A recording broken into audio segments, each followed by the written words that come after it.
Book club میں دوبارہ خوش آمدید۔ آج کا ہمارا خصوصی شمارہ تحریک آزادی اور قائد اعظم کتابوں کے آئینے میں اس حوالے سے ہے۔ ہم خواجہ رضی حیدر صاحب سے بات کر رہے تھے اور قائد اعظم کے بارے میں جو مختلف کتابیں لکھی گئی ہیں ان کا آغاز کہاں سے ہوا، آپ نے بڑی عمدہ معلومات پیش کی، لیکن یہ بتائیے کہ یہ تو ایک آغاز تھا قائد اعظم کی جو سیاسی سفر جب شروع ہوا اس وقت، لیکن اب ہم جب قائد اعظم کو جس نقطہ نظر سے جس تناظر سے دیکھتے ہیں تو قائد اعظم کے بارے میں حالیہ برسوں میں کون سی اہم کتابیں آپ کی رائے میں سامنے آئی ہیں؟ دیکھیے ڈاکٹر صاحب، بات یہ ہے کہ یقینی طور پر جو 47 کے بعد سے ایک طویل عرصے تک کتابیں شائع ہوتی رہیں، 1981 تک تقریباً جو کتابیں شائع ہوئیں وہ اس لیے زیادہ میں انہیں اہمیت بھی نہیں دیتا، لیکن ان میں بہرحال کچھ حقائق موجود ہیں، کیونکہ اس کی وجہ یہ تھی اس وقت تک نہ تو جناح پیپرز عام ہوئے تھے، نہ آل انڈیا مسلم لیگ کا جو ریکارڈ تھا وہ سامنے آیا تھا، جو ایک بہت بڑی دستاویز بہت بڑی دستاویزات تھیں یہ، اسی طرح سے پارٹیشن پیپرز سامنے نہیں آئے تھے۔ وہ سب چیزیں جب سامنے آئیں اس کے بعد جو کتابیں لکھی گئیں یقینی طور پر ان میں تجزیے کی زیادہ وہ ہے موجود ہے، اور تجزیہ موجود ہے اس کے اندر، اور اس میں حقائق بھی بہت زیادہ قریب سے لوگوں نے ان کا مشاہدہ کیا اور پڑھا، اور اس کے بعد انہوں نے کتابوں میں درج کیے۔ اس میں آپ کو کون سی کتابیں ان میں نمایاں؟ ان میں مجھے دیکھیے دو کتابیں تو میں عرض کر دوں آپ سے کہ جیسے پروفیسر شریف المجاہد کی کتاب تھی جناح اسٹڈیز ان انٹرپریٹیشن، وہ بڑی اہم کتاب تھی، شاید آج بھی اہم ہے اس اعتبار سے کہ انہوں نے جناح کو پورے طور پر اسٹڈی کر کے اس کو سمجھنے کی کوشش کی، اور بڑا اسکالرلی کام ہے ان کا۔ پھر اس کے بعد ایک کتاب سعد خیری کی آتی ہے جو ری انٹرپریٹڈ جناح تھی،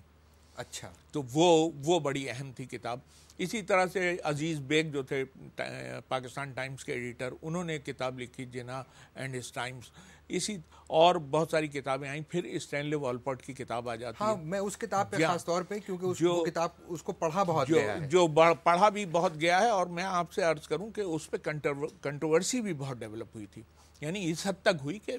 اسٹینلے والپورٹ کی کتاب کو پاکستان میں بین کر دیا گیا تھا، وہ نہیں یہاں پر تقسیم ہو سکی تھی کتاب، کیونکہ بعض حوالے اس میں ایسے قابل اعتراض تھے، اور وہ یقینی طور پر میں یہ کہوں گا کہ وہ اسٹینلے والپورٹ کی عدم توجہی کی بنیاد پر ایسا ہو گیا تھا۔ اچھا، اگر ان کی توجہ کوئی دلا دیتا تو شاید، چونکہ وہ یہاں کے کلچر سے، یہاں کی صورتحال سے، ماحول سے واقف نہیں تھے۔ بہرحال اس کے بعد پھر انڈیا سے کچھ کتابیں شائع ہوئیں، جیسے ایس کے مجمدار کی 66 میں ایک کتاب شائع ہوئی تھی جناح اینڈ گاندھی، وہ بڑی اہم کتاب تھی۔ اس کے بعد پھر ایک کتاب شائع ہوئی جسے آپ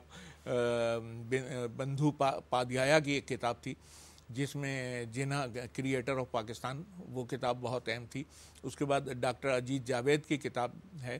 وہ بڑی اہم کتاب تھی۔ اچھا، وہ اس کتاب پر بھی میرا خیال ہے تھوڑا سا ذکر ہونا چاہیے کہ اس کتاب کی ایک اہمیت یہ ہے کہ اس میں قائد اعظم کو ایک سیکولر اور نیشنلسٹ کے طور پر دکھانے پر بہت زور دیا گیا ہے، جو یقیناً ان کی ایک سیاسی زندگی کا ایک حصہ ہے، یک رخا تجزیہ ہے اصل میں وہ، تو اس میں پورے جتنے بھی فیکٹس تھے وہ انہوں نے سامنے نہیں رکھے۔ دیکھیے میں اکثر و بیشتر یہ بات کہتا رہتا ہوں کہ قائد اعظم پر لکھنے والے کے لیے ضروری ہے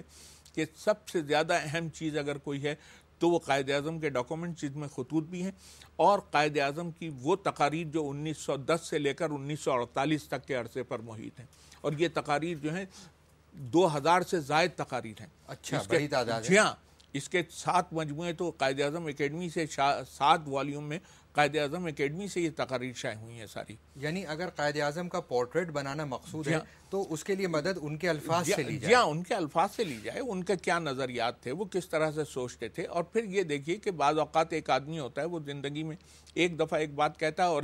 وہ بات کو پھر وہ بھول جاتا ہے، اور 50 دفعہ دوسری بات کہتا ہے، تو 50 دفعہ کہی ہوئی بات زیادہ اہم ہو جاتی ہے۔ آپ اس بات کو سمجھ رہے ہیں کہ میں جس چیز کی طرف اشارہ کر رہا ہوں، جیسے جناح کے سیکولر ہونے کے حوالے سے جو باتیں کی جاتی ہیں،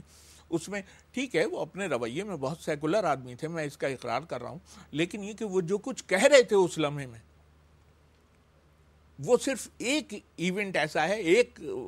تقریر ایسی ہے جس میں وہ سیکولر نظر آ رہا ہے۔ اصل میں شاید قائد اعظم کو ایک کسی ایک ان کی شخصیت کے اتنی پہلودار ہے، جی ہاں، کمپلیکس اور ایک رچ بالکل ہے، اور ان کے اس میں مختلف فیزز رہے جی ہاں، تو ان فیزز کو مجتمع کر کے دیکھنا چاہیے، جی ہاں، اور شاید یہ کام ان کے بہت سے لکھنے والوں نے، ان پر قلم اٹھانے والوں نے نہیں کیا۔ اصل میں جزوی طور پر بہت سارے لوگوں نے کتابیں لکھی ہیں اور انہیں یہ اندازہ نہیں تھا کہ جنہا کے بارے میں جو پورا میٹیریل ہے اسے، میں سمجھتا ہوں اگر اس میٹیریل کو پڑھ کر لکھے گا کوئی آدمی تو اسے 5 سال تو اس میٹیریل کو پڑھنے اور سمجھنے کے لیے چاہیے کم از کم،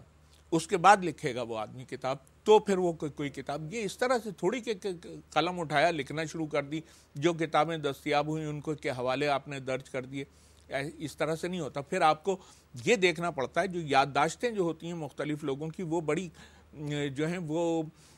کنٹروورشل ہوتی ہیں، کہ جیسے آپ خلیق الزماں کی پاتھ وے آف پاکستان اٹھا کے دیکھ لیجئے تو اس میں کیا ہے، خلیق الزماں نے اپنا نقطہ نظر اس میں بیان کیا نا، اس نقطہ نظر کی روشنی میں اگر جنہا کو آپ دیکھیں گے تو یقینی طور پر وہ جنہا وہ نہیں ہوں گے، خاصی اختلافی کتابیں مگر ہے بہت دلچسپ، اس طرح کی چیزیں ہیں، تو ان کو ہم کو سب کو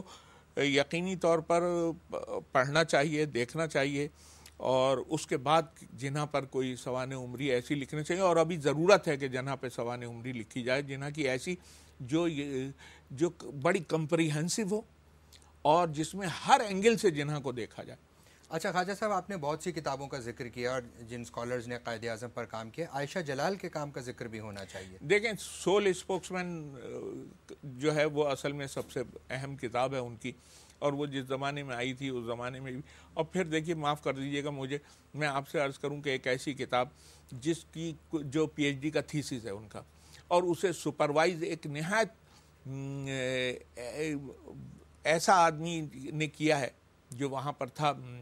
کیمبرج میں، کہ جو جس کا نقطہ نظر تمام تر کانگریسی ہے۔ اچھا، یعنی اس کتاب کے نقطہ نظر سے آپ کو اختلاف ہے، یہ بات واضح ہوئی۔ تو کیسے میں اسے ایکسیپٹ کر سکتا ہوں کہ وہ کتاب میں بعض چیزیں ایسی لکھی گئی ہیں جو یقینی طور پر قابل قبول نہیں ہیں اور حقائق کے برخلاف ہیں۔ اچھا، اس کا مطلب یہ ہے کہ اتفاق اور اختلاف دونوں پہلو اپنی جگہ موجود ہیں، اور قائد اعظم کی شخصیت، ان کی سوانح، ان کے تجزیے کا ایک نیا مطالعہ بار بار اس کا متقاضی ہوتا ہے۔ قائد اعظم کے حوالے سے ہماری گفتگو کا سلسلہ جاری ہے، اب ہم ایک چھوٹا سا وقفہ کریں گے، اس کے بعد اپنی گفتگو کو جاری رکھیں گے۔